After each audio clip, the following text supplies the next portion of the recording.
Ok, pessoal, estamos aqui de volta e estamos aqui aguardando aqui a deputada Alice Portugal. Vamos tentar aqui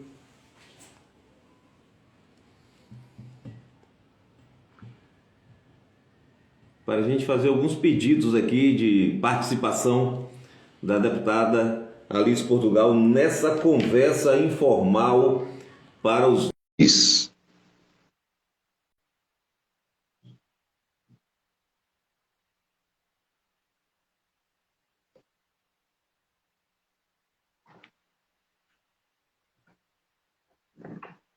Esse é o nosso podcast do professor ao vivo. Então, estamos aqui nesse bate-papo com a deputada Alice Portugal, aguardando a entrada da deputada Alice Portugal para esse bate-papo aqui. Já mandamos aqui o convite.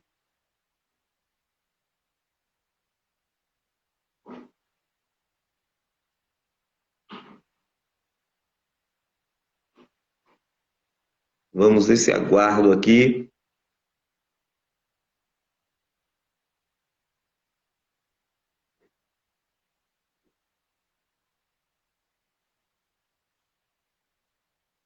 Estamos fazendo o convite e está tendo alguma dificuldade. O deputado está tendo alguma dificuldade aqui de aceitar.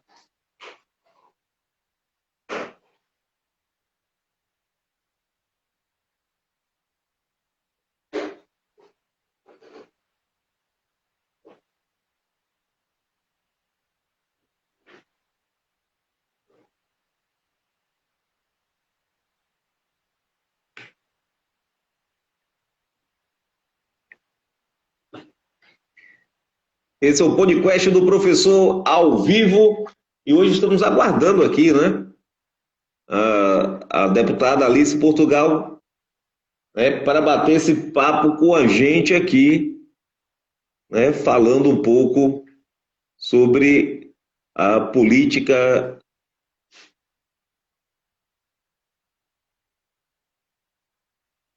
Vamos aqui.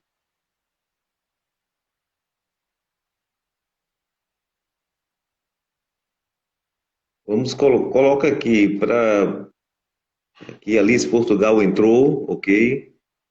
Vamos entrar aqui ao vivo.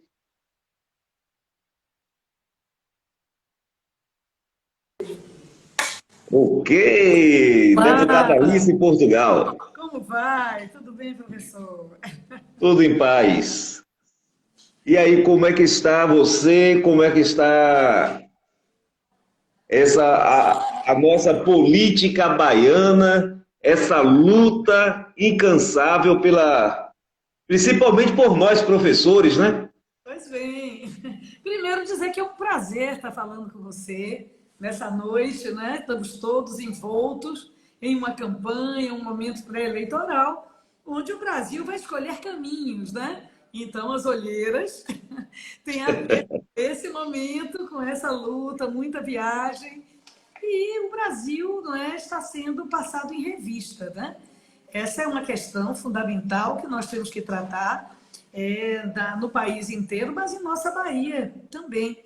O que é que está funcionando, o que é que não está funcionando, se a vida das pessoas melhorou. Então, nesses últimos 4 anos, isso é muito importante de tratar. Vocês sabem que a minha opinião é muito clara. Eu defendo um país numa direção democrática, né? Eu defendo um país com uma transparência e uma participação popular, né? E entendo que o Brasil se perdeu um pouco nesse caminho, bastante, diga-se de passagem. Mas, apesar de tudo isso, nós conquistamos muitas vitórias em Brasília. Por exemplo, em relação aos professores, que você pergunta prioritariamente, até porque é a minha prioridade também, nós conseguimos garantir o reajuste do piso salarial, o piso salarial que eu, inclusive, sou uma das autoras, foram 3 autores do piso há muitos anos atrás, E agora houve um dilema se era legal, se não era legal, se reajustava, e nós conseguimos um reajuste, votamos o novo Fundeb, regulamentamos o novo Fundeb, valorizando o profissional de educação, agora num percentual de 70% dos recursos da cesta do Fundeb é para valorizar o professor e também o funcionário da escola. E, objetivamente, essa foi uma vitória indiscutível. Também votamos 2 leis para legalizar o pagamento dos precatórios do Fundef, que são dívidas da fazenda pública para com terceiros. Nesse caso, os terceiros são os professores em grande quantidade, né? Porque ainda em 2006, 2007, não foi feito o rateio, ou seja, o dinheiro que sobrou, que a lei diz que quando a sobra dessa cesta de impostos que compõe o Fundef, e compunha o Fundef e hoje compõe o Fundeb, ela deve ser repassada aos professores, né, no mesmo percentual que a lei prevê. No caso do Fundef era 60-40. 60 para os professores e 40 para a estrutura municipal ou estadual, né, a quem, né, a rede que esteja sendo referida do processo. E as leis foram aprovadas e agora muitos municípios já pagaram e o Estado está em discussão como fará o pagamento. Então, eu penso que foram vitórias importantes, apesar de Bolsonaro, não é? Além das outras vitórias, professor Israel, como o piso da enfermagem, dos farmacêuticos que já está na Comissão de Seguridade, dos agentes comunitários de saúde que já está no bolso. Eu tenho muita honra de ter pilotado essas lutas todas no Congresso Nacional. Verdade, Alice. Hoje nós estamos percebendo uma situação muito complicada com o nosso país. A população hoje sofre com, né, ainda mesmo com essa queda, né, dos impostos do combustível, mas ainda está pesado, não só isso também, mas o principal, que é o alimento, né, a cesta básica muito pesada e cada mês que passa muito mais pesado ainda para aqueles que têm, né, o salário mínimo, que é reajustado anualmente, não consegue se manter diante desses reajustes abusivos. E a gente não percebe nenhuma linha de mudanças, de transformações na economia brasileira para melhorar a vida do povo. Qual tem sido, na verdade, seu ponto de vista, a sua luta sobre essa situação? Olha, primeiro, nós temos uma peculiaridade, é que o Brasil havia saído do mapa da fome. E isso é uma avaliação, não é, da FAO, que é um órgão da ONU, que trata da condição alimentar, não é, de todos os países, são 292 países filiados à Organização das Nações Unidas. E o Brasil ter saído do mapa da fome foi um advento, porque é nada pior do que a fome, que não espera, né, que mata. E, infelizmente, hoje, professor, nós temos 33 milhões de pessoas em condição de fome, fome mesmo, né? Essa é uma realidade, a pandemia agravou, mas a carestia dos alimentos, como você muito bem pontuou, é um absurdo. Quer dizer, tiraram uma parte, uma bocada do ICMS, do Imposto de Circulação de Mercadoria dos Estados, né? Os municípios sofrem também com isso, de certa forma sofrem, né? Dizem que haverá devolutiva, mas até agora os municípios e os prefeitos sabem do que eu estou falando, tem que andar com a cuia na mão, não é? Então, prefeito, não é o piso do professor que quebra o município, nem será o do enfermeiro. O que quebra o município é a emenda constitucional 95, que congelou por 20 anos os investimentos públicos. Então, o município hoje não pode receber um SAMU, que ele não tem dinheiro para botar para funcionar, para pagar o diesel, né, da ambulância. O município fica com medo de receber um centro de odontologia, porque ele tem que bancar o material e é todo importado. Então, realmente, não é o piso do professor que quebra o município. O que quebra o município é a política Nacional Econômica, que infelizmente congelou o investimento público e agora roubou um pedaço do ICMS para, na véspera da eleição, baixar um pouquinho o preço da gasolina e do diesel. Mas isso é passageiro, porque não vão conseguir segurar na medida que o preço é dolarizado. É um preço internacional. Não há uma decisão de dizer, não, aqui não pode ser dólar, nós temos que cotar em real, até porque o Brasil produz petróleo. Verdade. Não é um país que importe, não é, todo o petróleo que consome, ao contrário, tem petróleo bom do pré-sal e é exportador de petróleo a preço de banana. Exporta o petróleo grosso e importa a gasolina cara, o diesel caro, né? E exporta o mineral que fabrica o celular, né? O tungstênio, o silício, os outros minerais nobres, né? E compra a tecnologia a peso de ouro ou de platina, né? Então, nós, na verdade, estamos indo. E o pior de tudo foi a fome. 33 milhões de pessoas passando fome. Mais de 60 milhões em insegurança alimentar. Significa o seguinte, Israel, comer um cafezinho de manhã, pula uma refeição. Como é que vai estar o organismo desta pessoa depois? Especialmente das crianças e dos adolescentes em fase de crescimento. A consequência virá depois, com a insegurança alimentar. Ou come demais, comida industrializada, fica gordo, mas na verdade não é nutrido. Né? Verdade. Inclusive a gente percebe isso nas escolas. Né? Temos aí uma situação muito vista aqui nas escolas públicas, de alunos que chegam apenas para se alimentar. Verdade. Porque não tem alimento em casa, alguns, né, que não têm nem condições de tomar o seu café da manhã e já chega da escola desmaiando de fome. Então, essa é uma realidade que precisa ser muito bem observada. Mas uma outra situação, Alice, também que a gente percebe e que foi votado, inclusive, aí na Câmara Federal, é a questão da PEC dos servidores. Isso.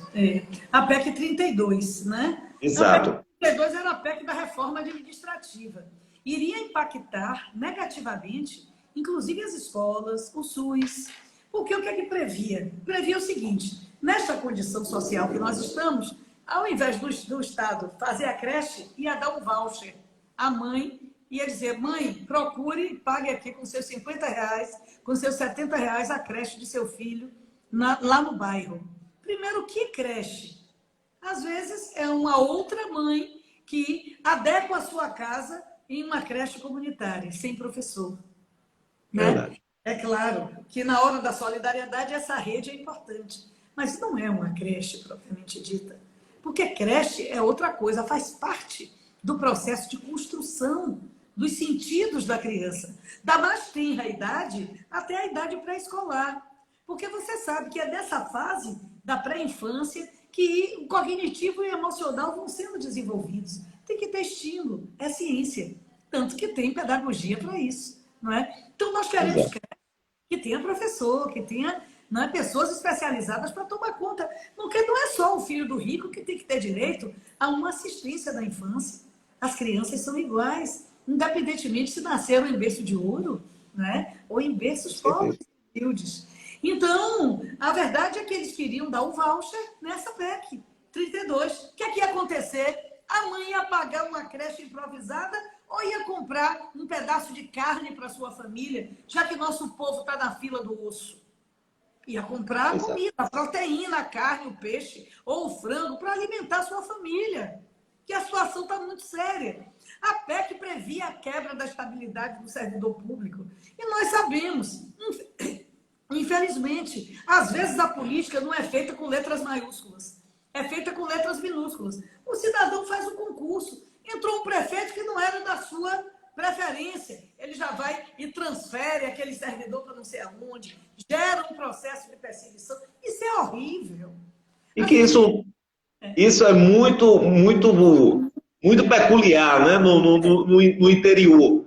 Né? Essas mudanças e perseguições. É que a estrutura governamental governamental passa. Os governantes passam, quer sejam prefeitos, governadores ou presidentes, mas o servidor que representa o Estado permanente, ele fica. Então, a gente tem que valorizar, não é? O servidor, valorizar, e isso tudo ia acabar. Mas eu vou lhe dizer, botamos para quebrar e impedimos que ela fosse aprovada. Então, está lá estocada, não foi arquivada, mas também não foi votada, porque na hora que o governo ia contar os votos, sabia que não ia ter voto para aprovar. Foi uma grande vitória do serviço público. Eu me orgulho por ser servidora de carreira e ser coordenadora da Frente Parlamentar em Defesa do Serviço Público. A gente defende com consciência e não com privilégio, com a consciência de que o serviço é para servir ao público, né? E não para fazer rastro de benefícios e privilégios para A, B ou C. Exato. Alice, uma das situações também que foi muito veiculada e que, na verdade, é uma grande vergonha para a política brasileira é a questão do orçamento secreto. É verdade. É verdade, Israel. Isso é uma coisa que, olha, há um absurdo, né? Pense que no Brasil, né, não só na Bahia, esse absurdo pode ser multiplicado por 1000. Então, o que é que fizeram? Sempre houve a emenda de relator. O relator sempre teve direito a fazer ajustes pequenos na peça orçamentária. No entanto, né, nesses anos, para garantir um apoio de uma maioria na Câmara dos Deputados, o governo orientou e autorizou a sua base a aprovar um orçamento diferenciado. Ou seja, você tem 2 tipos de deputados. O que apoia o presidente da República de agora, aquele que estava ontem no Jornal Nacional, infelizmente, na minha opinião, mentindo, tá? Então, quem apoia ele recebe emendas poderosas, fortinhas, de retroescavadeiras, milhões de reais, às vezes que não tem nem como usar no município, para ganhar a eleição no município e manter a chantagem sobre o novo presidente. E os deputados que votam independentemente ou que são de oposição, esses vão ter as suas emendas legais, que são pequenas, são menores. A metade, impositivamente, é para a área de saúde. E as outras 6 milhões você tem que se virar para botar um trator para uma associação, botar uma sala de parto ou pré-parto para um posto de saúde, né? Uma UPA. Você tem que, enfim, coisas pequenas. Enquanto alguns chegam com estradas e grandes recursos, os outros chegam com as emendas legais. Então, esse orçamento secreto é uma vergonha, envergonha o Brasil, e é bom que as pessoas tenham olhos de ver. Porque, às vezes, quem está chegando agora bombado no seu município com uma emendona, você vai procurar saber, essa pessoa votou como em relação à reforma da Previdência, que vai exigir que o trabalhador trabalhe 40 anos ininterruptamente, não pode ter um dia de desemprego. Porque se tiver, não tem aposentadoria integral no final do seu tempo de aposentadoria, que aumentou a idade para a mulher se aposentar e para o homem se aposentar. Ou seja, trabalhador rural, você sabe, não é? Como é que o trabalhador rural com 70 anos está trabalhando de sol a sol com a enxada na mão? Como é que esse cidadão vai se aposentar, não é? Fazendo as contas em relação à sua perspectiva de aposentadoria, vai passar dos 65 anos fácil, fácil. Então, essa realidade é que você precisa ver como votou esse deputado que está chegando com uma grande emenda para ganhar a eleição, mas ele votou a favor do povo brasileiro? Como ele votou na primeira votação do auxílio emergencial? Porque era nada, depois virou R$200. Com a grita da oposição, nós conseguimos chegar aos 600. E agora, o Auxílio Brasil, todos nós votamos a favor, que não vamos tirar o pão da boca do pobre, mas vai funcionar só até dezembro. Será que em dezembro o povo brasileiro, os mais pobres, vão fazer uma cirurgia de estômago? Vai acabar o auxílio em dezembro? Então, são coisas que nos deixam intrigados, ou mesmo esclarecidos de que o Brasil precisa mudar. Outra votação também que foi uma luta muito grande, eu também participei ali do momento dali da votação, estava ali assistindo e pela TV Câmara, porque principalmente para nós professores era uma situação muito melindrosa a questão do novo Fundeb, né? Uhum. Que na verdade se tornou uma vitória, né, para a educação, principalmente para nós professores que já vivemos, né, dentro do limite do limite. O que, na verdade, esse novo Fundeb trouxe de melhoria na educação que não tinha no antigo Fundeb? Olha, primeiro o Fundeb foi esse fundo, que é um fundo de 17 impostos, foi uma ideia do baiano Anísio Teixeira. Você que é escritor, palestrante, não é? A gente fala pouco de nosso Anísio, fala muito de Paulo Freire, que é um É, gigante da educação. A gente fala pouco de nosso Anísio. O Anísio é um baiano de Caetité, professor, criador da ideia da educação integral. E foi ele que disse, olha, nós nunca vamos ter um dinheiro para a educação se não sair catando em todos os impostos que o Brasil tem. Já que o Brasil, infelizmente, tem tradição de ter muito imposto, desde o Império. Então, o Anísio pensou nessa estrutura de 17, então, dos impostos da época, hoje são 17 impostos, e essa cesta sustenta o ensino fundamental e o ensino básico. Né? Isso, para nós, é algo muito importante. Essa ideia foi implantada ainda no governo de Fernando Henrique com o Fundef. Mas o Fundef ele sofreu muitas fraudes, né? Você tinha escolas onde o censo escolar era fraudado, porque como cada aluno vale X, é o custo aluno, né? Tinha gente que entupia de nomes de alunos, quando você ia checar, não tinha aqueles alunos. Hoje o censo é mais apurado, depois do governo Lula, o censo ficou apurado, o programa Bolsa Família cruzava com a quantidade de alunos na sala de aula, ou seja, se você, né, vai receber o Bolsa Família, seu filho é obrigado a estar matriculado na escola, coisa que não tem nesse Auxílio Brasil, professor.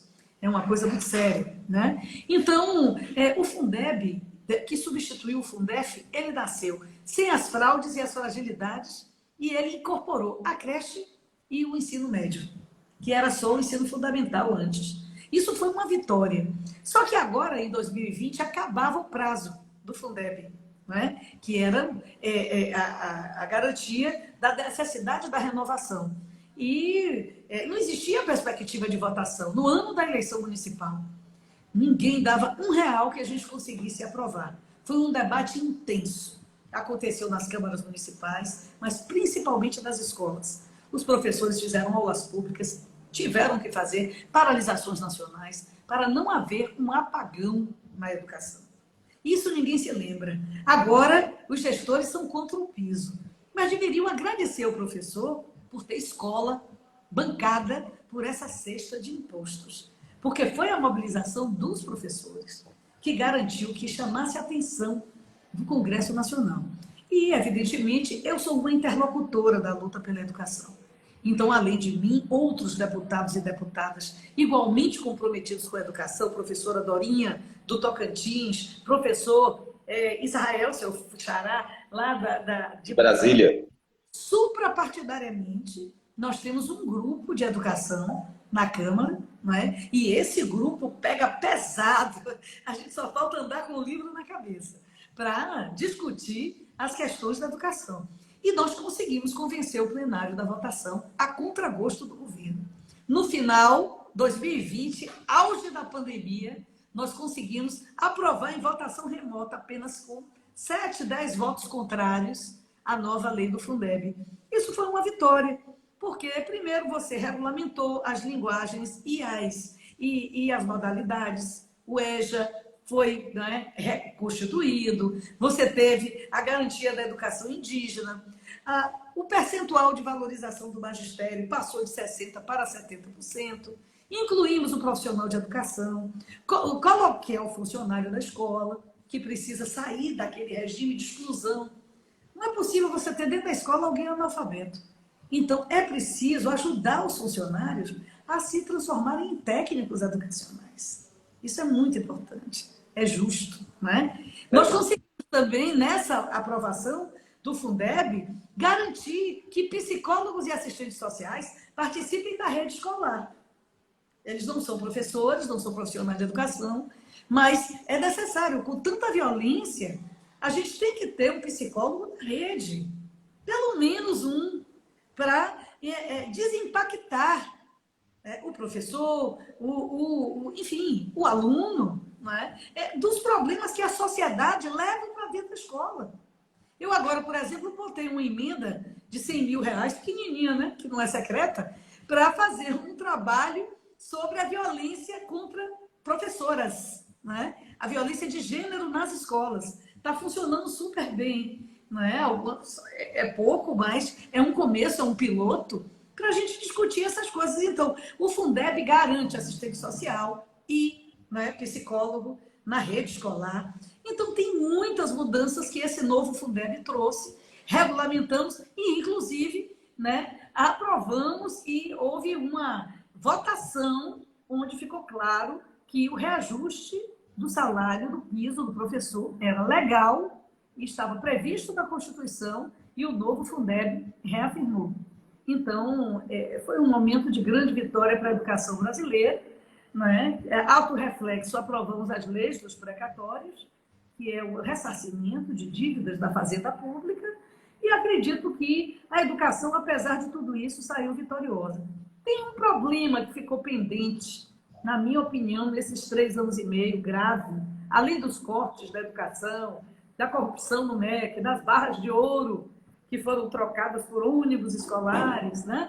Tudo isso, infelizmente, estamos no 5º ministro. Quando eu entro numa sala de aula, eu pergunto, professor, quem sabe o nome do ministro da Educação? Ninguém sabe, porque é o 5º ministro, né? Em 3 anos e meio. E aí, ontem, o presidente da República disse, a Fátima, a menina Vasconcelos, Renata Vasconcelos, perguntou a ele por que tantos ministros? Porque não tinha aptidão para pasta, né? Não tinha aptidão para pasta. São 5 ministros da Educação, cortes, os maiores cortes em todos os ministérios. Tem Instituto Federal e Universidade que, se não repuserem as verbas agora em setembro, não tem como pagar luz e telefone. Né? Então, isso aí está péssimo, tem que mudar. Mas essa outra política que nós conseguimos aprovar no Congresso Nacional, tem uma só que eu acho que faltou corrigir, que são as diretrizes curriculares para o ensino médio. Bolsonaro mandou um projeto para a Câmara, que foi aprovado de noite, né? Que é português e matemática como obrigatório. O resto, uma vez por semana, no máximo 2. Então, como é que você vai formar um aluno para entrar na universidade, para passar no Enem, se ele não estudar química, física, biologia, né, no ensino médio? Não dá. Então, nós vamos ter que mudar isso, viu, gente? Tá punk. Eu vejo também que uma outra situação, Alice, que precisa ser visto, é uma forma de que, mesmo após a aprovação, né, da base do salário do professor, né, que houvesse a possibilidade de ser diretamente aprovado nos municípios. Está sendo terrível. A gente tem aqui alguns colegas de cidades vizinhas aqui, em que o prefeito disse, não vou aumentar, e se vocês quiserem entrar na justiça, entre, daqui que se resolva, talvez eu nem esteja mais no poder, quem vai pagar é outro. Então, assim, uma falta de responsabilidade com a educação e com o funcionário público. É verdade. É verdade. Tentando transformar o piso em teto, né? Então, pegou a educação que o professor já tinha, que é dele, por merecimento, né? Ou por incorporação legal, e quer dizer que aquilo tem que ser somado ao salário, ao vencimento, e ser transformado em piso. Não é verdade, não é, gente? Olha, o piso é o mínimo que o professor pode receber para ter a mínima dignidade profissional. Não é possível você ter professores ganhando menos do que o salário mínimo e ter que ser complementado para não ficar fora da lei. Não é justo, né? Ouvimos situações, Alice, assim, vamos supor, o professor ele tem mestrado né? Ele tem o doutorado, então ele pega o mestrado, ou o professor que já tem graduação, ou o professor que já tem pós-graduação, e diz, veja se ele recebe menos do que a base salarial, né? O piso salarial. Veja se ele recebe menos. Quer dizer, o plano de carreira tem que conta o plano de carreira nisso aí, né, para comparar a base do piso. Sem dúvida, sem dúvida. Na verdade, o piso é o primeiro degrau de uma escadaria, né, que leva o piso ao teto, no curso dos anos de sua carreira.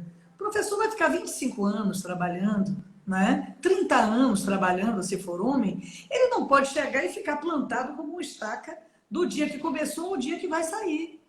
Ele precisa crescer, ascender na sua atividade profissional. Ele vai ascender na sua atividade profissional com titulação, fazendo uma especialização, um mestrado, um doutorado. Ele vai ascender pelo tempo de serviço, porque tempo também, né, é importante, de dedicação, é vida de dedicação. Então, é titulação, tempo e avaliação do seu desempenho, que deve ser realizado coletivamente nas escolas. Então, eu peço aos senhores prefeitos que estão nos ouvindo, eu sei que você é muito visto, não é? Que analisem isso com mais calma. O dinheiro é certo, é carimbado, o dinheiro do Fundeb chega no seu município. Aí tem gente, olha, mas eu pago, 90% da minha folha é para o professor. Mas a folha vem cheia pelo Fundeb. Então, acho que a gente precisa parar de desinformar a sociedade e analisar. Agora, se o município de fato estiver num grau de déficit profundo, chama a PLB para a mesa, né? Eu aproveito para mandar meu abraço para a Leonaci e toda a turma da PLB na região, né? Dizer que, de fato, elas nos orgulham. Desculpem, eles também nos orgulham, porque são profissionais que se dedicam, de fato, ao que fazem e, ao mesmo tempo, têm muita habilidade para tratar dos interesses coletivos. Quando o prefeito é do diálogo, o diálogo acontece. Quando é do gás lacrimogêneo no olho ou da polícia no meio da estrada, elas também enfrentam e têm o meu apoio, né? É isso. Pronto. Alice, vamos falar um pouco aqui sobre a questão da política estadual. Né? É um dos grandes embates que está sendo muito vinculado, não só, né, nos podcasts, mas também, né, na TV, no rádio. Percebemos aí que o candidato ACM Neto, né, iniciou já nas pesquisas, à frente das pesquisas, e alguns desses veículos de comunicação têm colocado que ele ganha no primeiro turno, né? Mas a campanha começou agora, né? Está tudo iniciando, começando agora. Existe essa possibilidade de uma virada como foi na época de Wagner? Ou ainda existe essa possibilidade do segundo turno? Como é que você está vendo o desenhar da política baiana? Bom, olha, nós, de fato, tivemos governos exitosos, né? Os governos de Wagner e de Rui Costa foram governos de muito trabalho. Esse Rui correria danado, né? É como a gente diz, né? Ele pode não ter o dente do corador, mas ele é uma pessoa de um dinamismo extraordinário. Tanto que ele conseguiu agregar aliados que não eram nem do seu campo, como aí, em Gandu, né? Então, ele tem aliados superpartidariamente, pelos benefícios que levou aos municípios, né? Então, é claro que nós estávamos preparados para um candidato mais conhecido. A nossa expectativa, nós do apoio a Rui Costa e da oposição ao Bolsonaro, nós estávamos esperando que fosse Jacques Wagner. Mas por razões, né, relacionadas mesmo com o exercício do mandato, com o apoio a Lula, o Wagner declinou dessa possibilidade. Ele próprio diz que acha que deveria renovar, que ele já tem 70 anos, que ficaria, não é? Que a correria para ele já não pode ser na mesma velocidade. né? E apresentou o secretário de Educação, que é um homem do interior, aí de Aiquara, né? E uma pessoa isenta de arrogância. O que eu acho fantástico é que o Jerônimo é uma pessoa de uma simplicidade que eu espero que ele chegando ao governo, nós vamos ter um diálogo redobrado, né, com o Jerônimo. Então, eu creio que o povo da Bahia, ele faz essa conexão. A Bahia conecta a candidatura a presidente com a candidatura a governador. Não obstante, nesse primeiro momento, o nome do ACM Neto, pelo nome tradicional da família, pelo pool de oligarquias, de famílias poderosas, que ele agrega em torno de si, dá aquela dimensão inicial. Mas a minha compreensão é que bate no teto. Nós já vimos esse filme antes, e eu realmente acredito que o Jerônimo Rodrigues possa ganhar no primeiro turno, ao lado de Lula, né? Então, são candidaturas gêmeas, irmãs, e acho que o povo da Bahia tem clareza que nós não queremos voltar ao passado. Eu que enfrentei o original e que conheço aqui em Salvador qual é o método de governar, recomendo que a gente faça uma análise de consciência e acredito que a Bahia não quer voltar ao passado.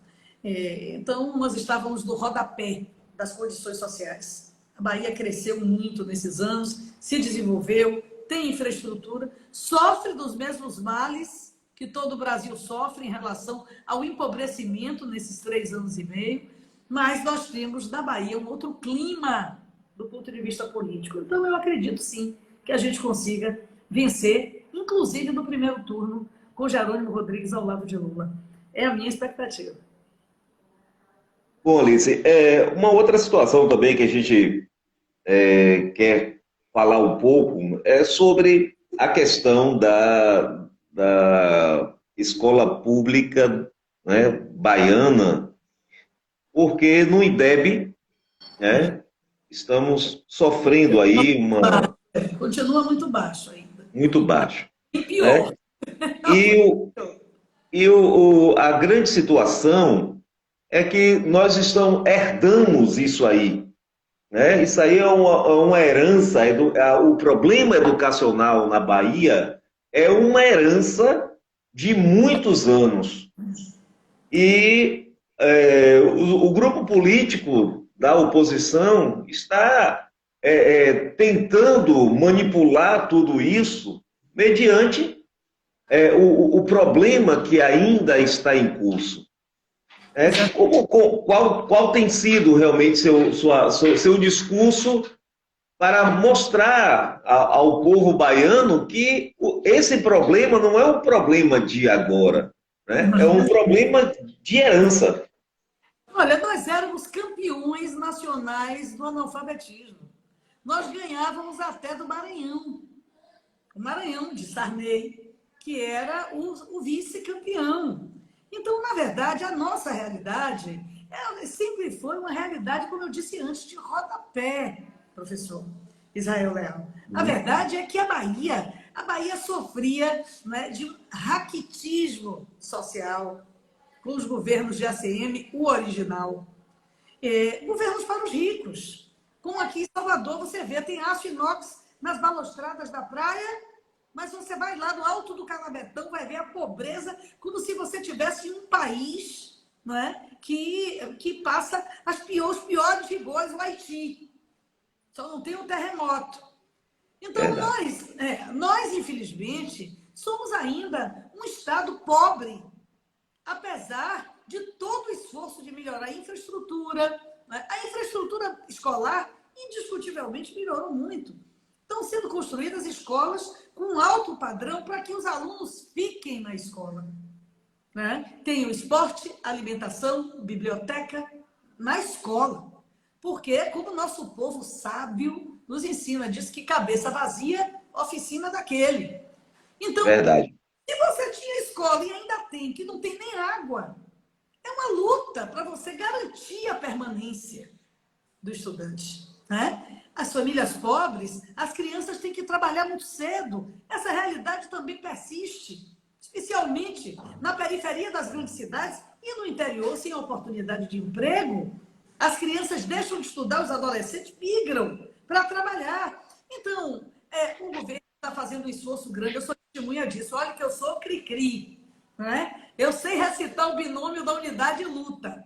Então, eu aplaudo, mas eu também critico. Quando acho, por exemplo, que precisa melhorar o diálogo com os professores do governador Rui, né? Mas, ao mesmo tempo, eu reconheço e aplaudo que há um esforço indiscutível de fazer escolas com qualidade, de dar merenda com qualidade, né? De fortalecer os conselhos municipais de educação, porque é onde você ouve a sociedade, ouve o pai e a mãe do aluno, em geral a mãe, né? Essa é uma realidade também muito séria, porque a Bahia tem o maior número de lares, não é, dirigidos por mulheres apenas, a mãe solo, né? Então, esse é um cenário. Então, nós herdamos, primeiro, a escravidão, segundo, a exclusão e a pobreza, né? Ficamos muitos anos com um campeonato de analfabetismo na classe A, não é? No grupo A, e, evidentemente, estamos diminuindo essas distâncias, mas ainda temos muito a percorrer. A culpa não é de Rui Costa nem de Jerônimo, né? Porque nós já tivemos intelectuais na Secretaria de Educação, não vou citar nomes, mas vocês se lembram, e o analfabetismo campeava na Bahia. Por que campeava na Bahia? Porque não tinha garantia de oportunidade, nem de infraestrutura justa. O professor era leigo, né? Às vezes a sala de aula era embaixo de uma árvore. Tudo isso nós já vimos na Bahia. Então, de fato, nós precisamos melhorar muito, mas nós demos passos importantes. Eu acho que isso não será elemento inibidor para que a gente eleja Jerônimo, não é, um professor, como governador da Bahia. Bom, o segundo ponto, que também é um dos alvos da oposição, é a questão da violência na Bahia, né? E o que eles têm mais colocado como uma questão da violência, inclusive a violência policial. Verdade. Vários veículos de comunicação têm trabalhado a questão de colocar câmeras no uniforme do policial, né? Uma questão de proteger o policial e proteger também o cidadão. Porém, esses mesmos veículos de comunicação ligados, né, a essa oligarquia política, que é a favor e que fala para colocar, não houve nenhum dos dois candidatos da oposição falando em colocar como projeto político, nenhum dos dois colocaram isso no seu plano de governo em colocar a Câmara no uniforme policial. Exatamente. Então, como é que se pode fazer esse trabalho, querer mostrar à população de que a forma correta é essa, se nenhum plano de governo deles tem isso, né, colocado para essa proteção, segundo a mídia, a proteção policial e a proteção do cidadão? Eles podiam pegar a emenda secreta e botar para o governo do Estado comprar as câmeras, né? Então, seria a comprovação que, de fato, isso funciona. Mas não vão fazer isso, porque a emenda secreta é moeda de troca para a eleição. Na verdade, nós sabemos, professor, que, infelizmente, na hora da eleição, o dedo apontado, ele é sempre extremamente duro em relação ao rosto do adversário. Eu procuro sempre trabalhar com o elemento da justiça. E eu vi o governador Rui Costa aumentar o contingente da Polícia Militar da Bahia, gloriosa Polícia Militar da Bahia, né? Eu vi o governador Rui Costa ser, inclusive, pressionado, mas fazer todo o esforço e ir chamando gradualmente os concursados da Polícia Civil, né? Eu própria botei uma emenda no orçamento para um scanner para a Polícia Rodoviária Federal, uma polícia cidadã, que não é representada pelo episódio de Sergipe, do gás lacrimogêneo, uma polícia cidadã, não é? Para garantir a apreensão de drogas e armas, que a Polícia Rodoviária tem dado show em relação a essa vistoria das estradas federais do Brasil, das rodovias federais. Então, eu vi o presidente Bolsonaro mentir que ia dar aumento aos policiais e não deu. Que ia resolver o problema da segurança e não resolveu. Há uma proposta importante do ciclo de polícia completa, o ciclo completo de polícia, que unifica as ações das diversas polícias, que ele não deixou aprovar na Câmara dos Deputados. Não permitiu aprovar. O que daria uma agilidade maior, porque você tem que fazer o flagrante e depois voltar para uma delegacia da outra polícia, né, da civil, quando você já pode articular as ações das várias corporações, independentemente das suas diferenças de carreira, não é? Então, eu vi o governador Rui Costa se esforçar profundamente, melhorar o fardamento, melhorar o vencimento dos policiais da Bahia. Né? Ah, é alto? Não, não é alto, mas já não é como era o grau de miserabilidade antes. Não é? Então, agora é ter o dinheiro para fazer essa compra, que não é barata, né? Para garantir, é uma inovação tecnológica que coíbe o abuso. Né? A violência, ela é endêmica no Brasil todo. Não é? É a pobreza e a miséria, mas é também o tráfico de drogas. Não é? É o Estado paralelo que existe em todo o país. Essa é uma realidade. Nós vamos ter que ter uma saída para isso. Nós vamos ter que ter uma saída para isso. A saída não é a história de matar, de armar a população. Essa não pode ser a saída. Né? Agora, que a violência precisa ser combatida em qualquer governo, não precisa. Nós temos que ter paz social. Né? E nós temos também que formar melhor as nossas polícias. Formar melhor. O sentimento que o presidente da República passa é de impunidade. É que bandido bom é bandido morto. Quando, na verdade, nós sabemos que há delinquências que podem ser recuperadas.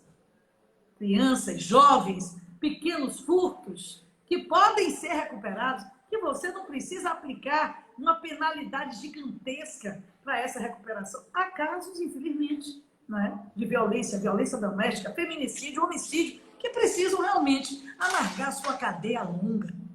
Então, eu digo a você que a violência existe, é endêmica, mas eu vi o esforço do governador Rui Costa em combatê-la. Né? Acho que nós temos que ter um plano de ciclo completo de polícia, né? E tenho certeza que o governador Jerônimo, eleito, ele garantirá essa câmara do fardamento. Isso protege o policial, porque se ele for acusado de abuso e não tiver cometido o abuso, ele vai provar, e protege a sociedade, que se foi abordada de maneira incorreta, violenta ou, não é, irregular diante da lei, aquele cidadão também será protegido. Então, é um ótimo recurso tecnológico e eu tenho certeza que o Jerônimo Rodrigues, aliás, o governador Rui Costa já falou que está providenciando esta compra, não é barata, né? E que nós vamos ter também na Bahia, como já temos em outros estados, a implantação das câmaras. Agora, os outros, né, é a polícia do armamento, da arminha, né? Um diz que tanto faz se é Lula ou Bolsonaro. Então, o ex-prefeito Assemineto diz isso. Tanto faz. Como é que você entra para ser candidato a governador, né, do estado que é a quinta economia do Brasil, né, que tem na sua composição, né, a primeira capital do país, que foi Salvador? Como é que você pode dizer, eu estou entrando e pode ser qualquer um? Isso não existe. Não tem coragem de assumir Bolsonaro, porque, na verdade, está no governo Bolsonaro, tem ministro, seus deputados votam com Bolsonaro. Eu estou lá na Câmara e afirmo isso. E desafio a quem quiser discutir que eu estou mentindo. Por outro lado, o outro é mais honesto. Não, eu estou do governo Bolsonaro, João Roma, estou do governo Bolsonaro, vou defender o candidato que me deu a oportunidade de ser ministro. Tudo bem. Apesar de, infelizmente, eu ver um jovem qualificado como ele é, apoiando um desgoverno. Um desgoverno. Porque Bolsonaro é o que há de pior na política nacional. Né? Então, um tanto faz e o outro, vistas grossas, ao pior governo da história do Brasil, eu estou com o Jerônimo e tenho certeza que ele vai apoiar as iniciativas de combate à violência. Essa é uma tarefa fácil, professor Israel? Não é. Não é. Não é. Nós sabemos que não é mágica, né? eu não vou apontar o dedo para governador nenhum, mesmo do outro lado, para dizer que para ele é fácil, né? Pense um governador no Rio de Janeiro, o que é combater a milícia, o que é combater o crime organizado, não saber até hoje quem matou Marielle. A luta é grande, é grande. Então, nós vamos ter que combater, ela é endêmica e acho uma boa saída a ideia das câmeras, né, que já estão sendo implantadas em vários lugares do Brasil. A Bahia vai chegar também. Tá certo. Alice, você já faz parte do PCdoB já há décadas, né? Você Eu, me quer minha idade assim ao vivo? A internet hoje já não deixa esconder, não é, Jair? mas assim, na verdade, assim, eu fui o primeiro presidente do PCdoB aqui em Gandu, Eu sei. né? Tive a oportunidade de trazer o seu nome para Gandu, ainda como deputado estadual. É verdade. Isso Com em alto. 98. Exato. Em 98, né? Na época eu estava sozinho ainda, fazendo a campanha ainda sozinho. Quando foi 2002, nós tivemos você foi para Federal, foi isso? Você foi para Exatamente. Federal e aí nós fizemos um conchavo aí com o presidente do sindicato dos bancários daqui de Gandu, e Chapéu. aí foi que Álvaro entrou, e aí o número de votos que você teve foi bem maior, Crescer. né? Com esse apoio com Álvaro e o pessoal do banco. Depois o nosso amigo Neto, né? Antônio Moreira Neto, assumiu a presidência do PCdoB interinamente, após eu ter saído. E depois veio a ex-prefeita Irismar, né, que assumiu ali o PCdoB, sendo, né, prefeita do município, logo após Ivo Peixoto também sendo prefeito, e logo após também a saída de Ivo, e aí o PT assumiu interinamente ali mais ou menos alguns meses já para a campanha. É, como é que você vê a questão do PCdoB, a história do PCdoB em Gandu e como é que está o PCdoB hoje em Gandu? Quem é que está com o PCdoB? Já que a ex-prefeita, né, já não está mais, já está É uma ligada ao pena. carlismo, É uma né? pena. Né? Como é que está o PCdoB hoje em Gandu? Bom, primeiro dizer que eu agradeço a todos e todas, né, que ajudaram esse meu partido a ter presença nessa cidade especial. Gandu é uma cidade à beira de uma BR, né? É uma cidade de médio porte, mas que ela tem problemas de cidade grande. Tem problemas de cidade grande. E eu fiquei muito encantada com Gandu. Eu sou uma pessoa que gosto de Gandu, né? Aprendi a gostar de Gandu, das suas pessoas, não é? Da sua luta. Então, eu quero aqui agradecer a todos que passaram por minha vida e pela vida do PCdoB em Gandu. Nós temos ainda muitos amigos e eu tive a oportunidade de colocar muitas emendas do orçamento, muitos feitos em Gandu, nos governos de Irismar e de seu Ivo Peixoto. Não é? Então, hoje, o meu PCdoB continua existindo com dignidade em Gandu. Então, quem dirige é o ex-bancário, aposentado hoje, Chebela, como a gente chama, né? Chebela dirige o partido.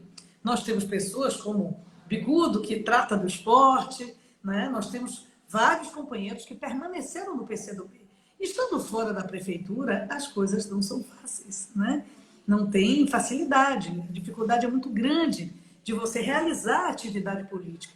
Mesmo assim, eu colaboro com o Gandu todos os anos. Esse ano mesmo, eu fui aí, não pude fazer a inauguração, porque não é em ano eleitoral, nesse período. Não se pode fazer inaugurações, mas levei o projeto do programa de esporte por toda parte, que é o antigo PELC, onde você, né, acolhe, no caso de Gandu, você em torno de 500 crianças no contraturno das aulas para a prática do esporte como ferramenta de inclusão social.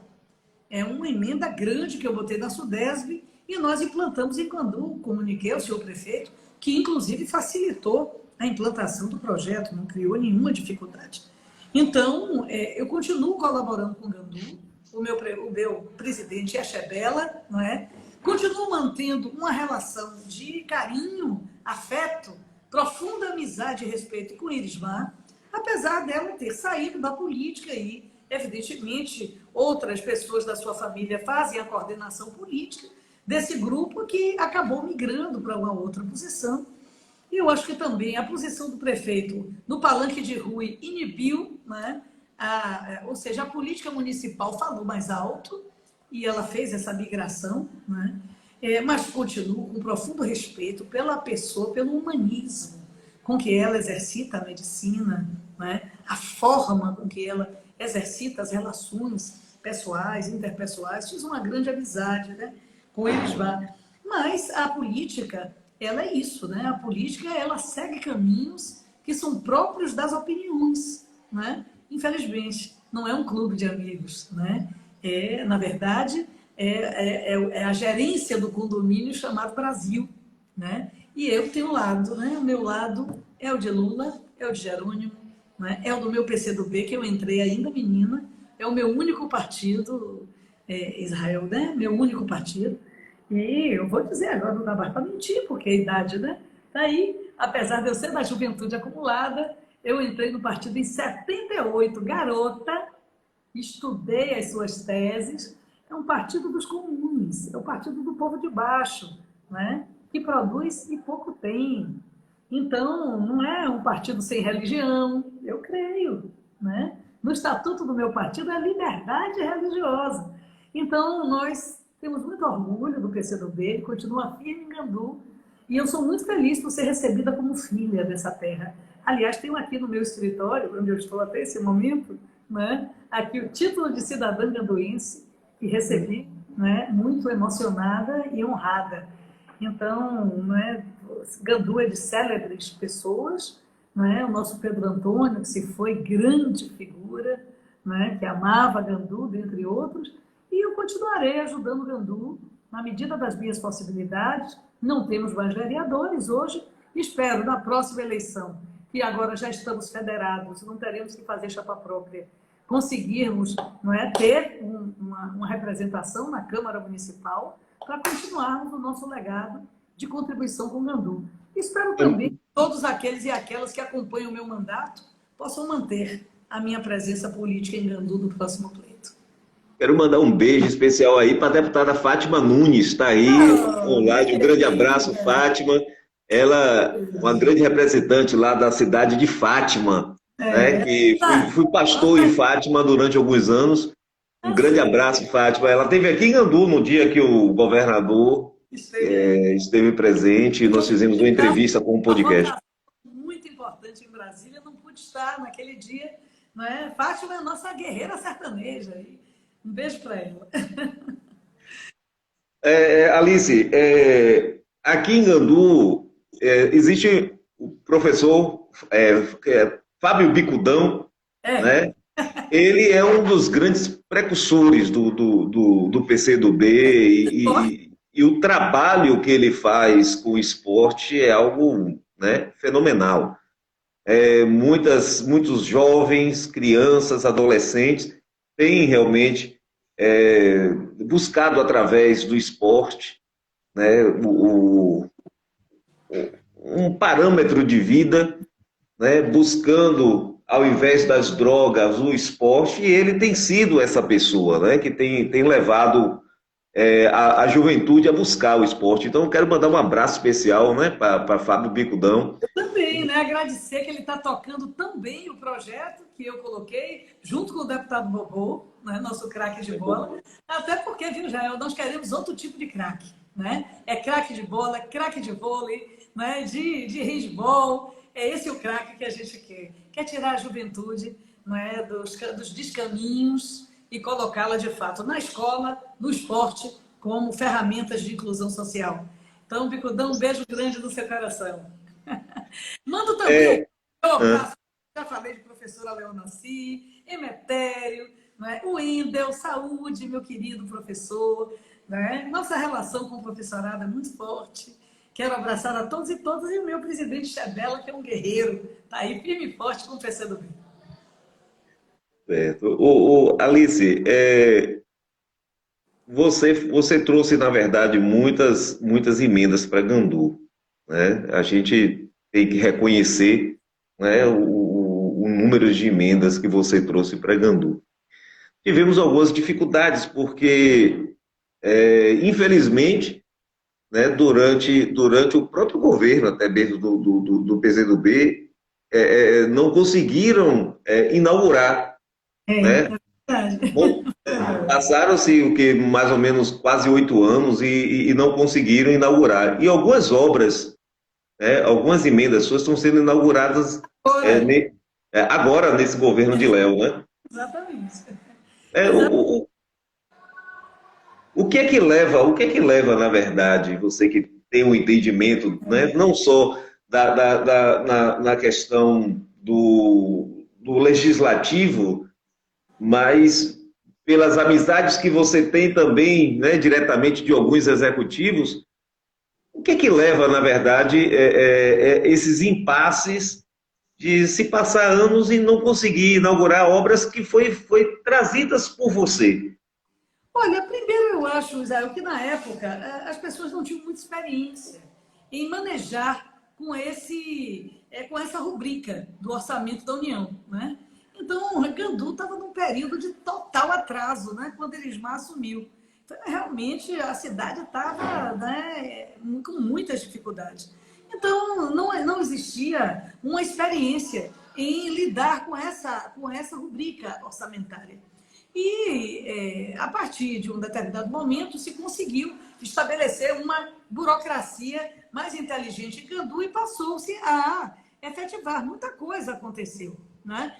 Quadra poliesportiva, nós tivemos também indicação de emendas na área social fortíssimas, criação de postos de saúde em um lugar que não existia.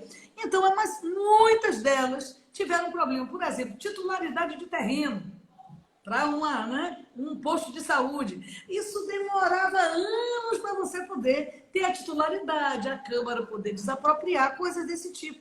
Então, realmente, nós tivemos, digamos assim, retardo na configuração dessas emendas, mas nós fizemos emendas, por exemplo, no Ministério do Desenvolvimento Social, né, na época, em 2020, né, eu botei uma emenda de R$ 500 mil para melhorias de instalações sanitárias na zona rural. Você sabe que tem na zona rural casas que não têm banheiro. Então, fiz Verdade. pela NASA, né? R$ 500 mil em 2020, já não estávamos no governo. O que é que aconteceu? Não foi cadastrada a proposta. A proposta não foi cadastrada. Então, já não estava nem nos nossos governos, não houve cadastramento também agora, em 2020. Então, eu acho até que não é uma questão só de Gandu. É um problema de saber manejar, né, essa rubrica orçamentária. E muita coisa se perde no caminho. Mas muita coisa foi realizada também. Então, eu penso que, mesmo assim, eu não desisti. Botei esse ano de novo a emenda do PELP que Bicudão está tocando. Então, vamos à frente, vamos continuar colaborando com o Gandu, o Jardim do Céu, e acredito que a gente, fazendo isso, de qualquer maneira, ajuda a diminuir as distâncias sociais, né? As distâncias sociais. Eu fiquei muito encantada, eu fui numa escola de enfermagem aí em Gandu, né? Porque você sabe que eu fui determinante, central, sem nenhuma vaidade, mas realmente fui nuclear no projeto de aprovação do piso da enfermagem brasileira. A enfermagem tem quase 3 milhões de trabalhadores e você dá uma maioria dos municípios R$ 1.450, uma enfermeira de nível superior. Não é justo. Então, nós fizemos realmente um grande movimento em Brasília, né, de estudo, de análise do piso, etc. E conseguimos aprovar o piso na Câmara, apesar de Bolsonaro. E eu fico pensando, gente, onde é que a gente forma essas pessoas? Poxa, achei em Gandu uma formação maravilhosa para profissionais de enfermagem, a baixo custo. Então, você vê que Gandu tem possibilidade de investimento e de crescimento. tem que despoluir esse rio, tem que garantir a melhoria sanitária das famílias ribeirinhas, né? E gerar emprego, trabalhar com economia criativa, artesanato, criar oportunidades, né? Para as pessoas mais pobres. Em Gandu, a debacle da lavoura cacaueira, ela trouxe para essas cidades do Baixo Sul baiano uma população empobrecida, que perdeu as suas oportunidades de emprego, estavam nas fazendas há anos, não é? As próprias fazendas entraram em regime falimentar, muitas delas hoje são hotéis, não é? Rurais, e a lavoura do cacau passou a se reconstituir há pouco tempo, com novas tecnologias, com o drible da vassoura de bruxa, não é? Mas mesmo assim não dá para comparar com a grande riqueza que o Sul e que o Baixo Sul baiano, né, já geraram para essa Bahia. Vocês sustentaram a Bahia durante muitos anos, não é? Então, então, esse empobrecimento todo em torno das nossas cidades, do Baixo Sul e do Sul da Bahia, tem muito a ver com essa questão da diversificação econômica. Então, eu acho que os nossos prefeitos ou prefeitas, eles têm que trabalhar muito nessa direção, né? E nós, deputados, podemos ajudar, independentemente da ideologia política, se apoiou, se votou, se não votou. E eu lhe digo de coração, eu tenho toda a disposição de continuar colocando emendas do orçamento em Gandu, porque o povo precisa e merece, né? E, Alice, infelizmente, não conseguiram realizar todas as obras que o dinheiro chegou. É uma pena. Se perde no caminho alguma coisa. Alice, a gente percebe na nossa região cacaueira a falta, né, de um deputado que levante a bandeira do cacau. Na verdade, isso depois da vassoura de bruxa, né, isso realmente desabou. Tivemos aqui, na verdade, o ex-prefeito de Itabuna, que tentou ali levantar a bandeira, mas, né, diante de várias situações, que não vale a pena aqui falar, não conseguiu mais se eleger, perdeu a força que ele tinha no início e, infelizmente, muitos desses cacauicultores estão passando por situações, inclusive por débitos, né? Por causa desses incidentes com o cacau. E aqui em Gandu nós tivemos, assim, na verdade, uma grande alegria com o nosso amigo aqui, Geron, né? E com a Debasul, e uma associação que conseguiu alavancar a agricultura familiar. E isso, assim, muito importante, porque a nossa região, após a questão do MLT, do MST, conseguir a titularização das suas terras, então, essas famílias estavam ali, estavam necessitando de um apoio. E a Debasul, junto com outras associações, é claro que aqui tem, mas a Debasul recebeu, inclusive, um apoio, né, do governo do Estado, e é um apoio substancioso do governo do Estado. Tem sido, na verdade, uma grande bandeira para a agricultura familiar. Mas a gente percebe que, na verdade, a merenda escolar, que existe inclusive na lei da merenda escolar, a questão dos 30%, né, que precisa ser dos produtos da agricultura familiar, a gente não está percebendo isso na merenda escolar. O que está acontecendo? Olha, primeiro eu quero também aqui abraçar essa iniciativa em Gandu, da Debasul, né? É uma associação de desenvolvimento e eu acredito que é exatamente esse processo de articulação que precisa ser realizado de maneira suprapartidária, né? Na garantia de que o desenvolvimento ele possa ser, digamos assim, renovado na região que sofreu tanto e que ainda sofre com a debacle do cacau.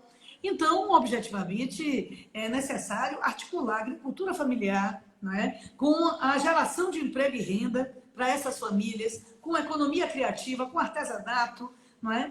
Nós temos um instrumento aí na região que é a CESOL, não é? O Centro de Economia Solidária.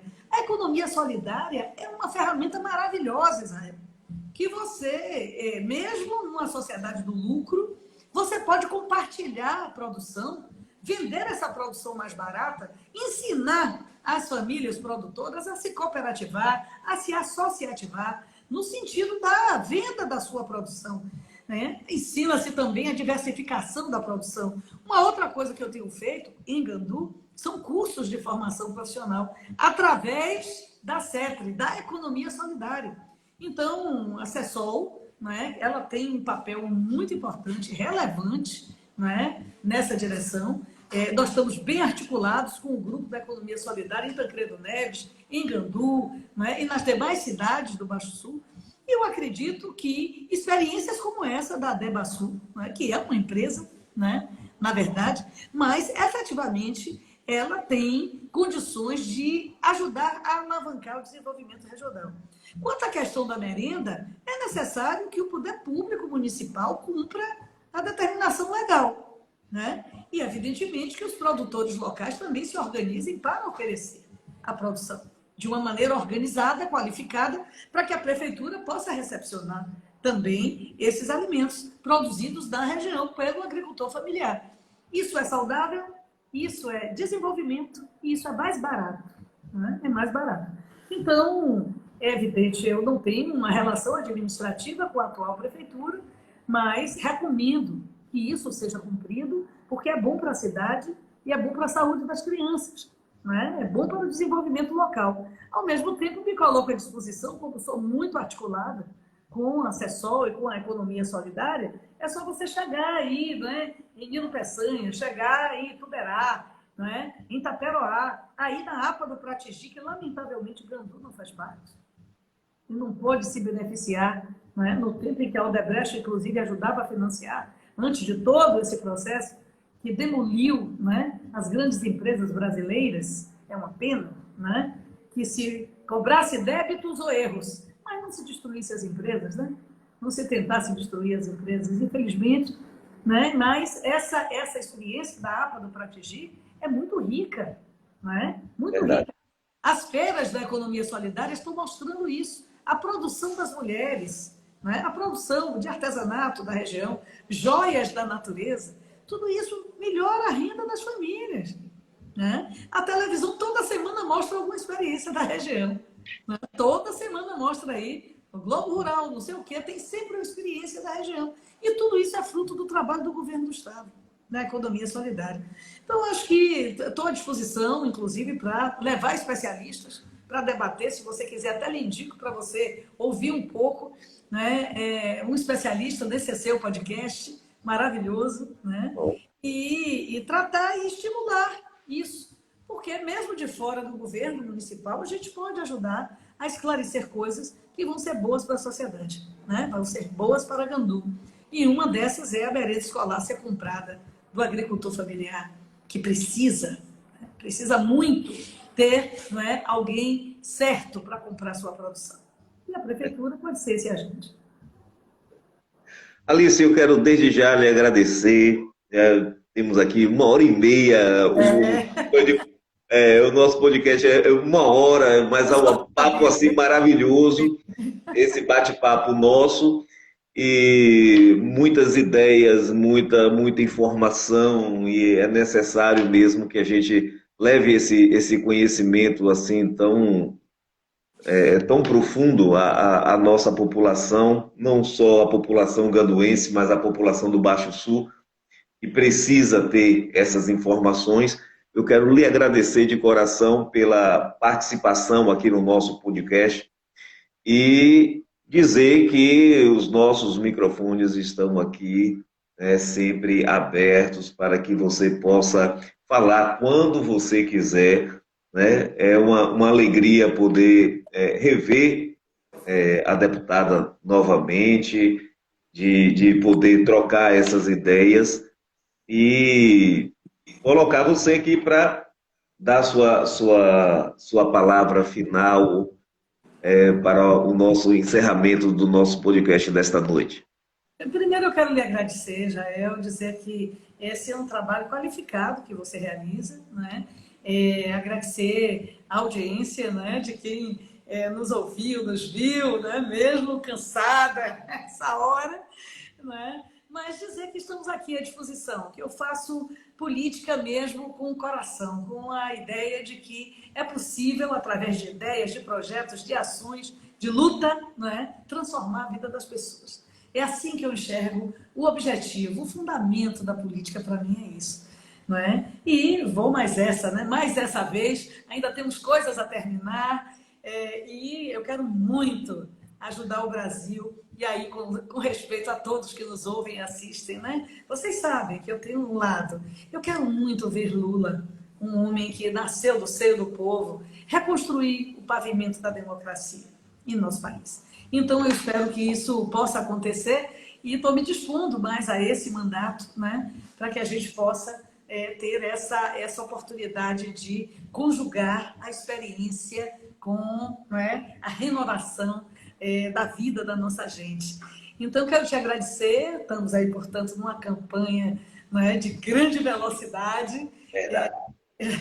Fazendo debates de todo jeito, é direito da mulher, é educação, é saúde, é piso salarial, não é? É agricultura familiar, é cultura, que eu também, né, presidi a Comissão de Cultura, e você que gosta dessa área, com muita felicidade, nós conseguimos aprovar a Lei Aldir Blanc e a Lei Paulo Gustavo, é outro debate importante, porque daqui a pouco vai ter que usar o dinheiro da Paulo Gustavo para não perder. Olha o negócio de perder dinheiro, não pode. Né? Então a prefeitura tem que se habilitar em gestores, se habilitar logo para que quando o edital sair, os artistas de Gandu possam imediatamente se inscreverem. E nós temos uma dificuldade, né, que às vezes as pessoas não sabem fazer o projeto para concorrer, precisam de ajuda, botar uma banca para fazer os projetos para os artistas. Né? Às vezes um artista mais taludinho, ele sabe fazer, contrata uma assessoria, uma consultoria. Mas e o sanfoneiro, o zabumbeiro, como é que faz? Precisa de ajuda. E a gente aprovou as duas leis, Bolsonaro vetou, derrubamos o veto, né? E estamos aí na luta. Então são muitos assuntos, muitas frentes, e eu espero estar, né, orgulhando o Gandu. Quando eu olho para meus votos, eu pergunto, como é que o povo de Salvador, o povo de Gandu, né, vão me olhar como meu pai me olharia quando eu dou um voto na Câmara dos Deputados, né? E é por isso que eu procuro andar reta, para poder olhar nos olhos, né, e no coração das pessoas que confiam em mim. Beijo, Gandu, professor Jael, meu respeito, muito obrigada pelo convite. Estou sempre à disposição.